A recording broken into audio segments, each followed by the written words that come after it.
જૂનાગઢના માંગરોળ તાલુકાના રહીજ ગામે યોજાયેલા કોકોનેટ ડેની ઉજવણીનો કાર્યક્રમ જાણે સુરસુર્યું સાબિત થયો, ફિયાસ્કો સાબિત થયો। માંગરોળ વિસ્તાર નાળિયેરીના બગીચા માટે જાણીતો હોવા છતાં કાર્યક્રમમાં બહુ ઓછા ખેડૂતો હાજર રહ્યા।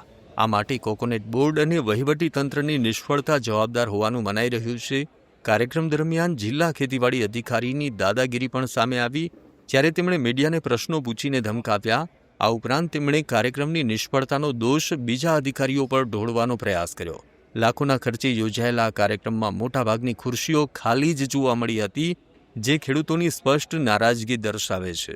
ફિયાસ્કો થયો હોય એમ તો હું ન કહું, ખેડૂતો મારા મળ્યા, પણ તમારી ભાષામાં એવું હોઈ શકે પત્રકારોની, અને એમાં હું ક્યાંય ના પણ નથી કહેતો, પણ એવું તો થોડું જોવા મળ્યું કે પેલા આઉટ સ્ટેટના અધિકારી તો એને પણ એટલું જ્ઞાન તો હોય જ કે ભાઈ મને અહીંયા નથી સમજણ પડતી, મારું થોડું નવું લેવલ છે, તો હું પ્રશાસનને કહું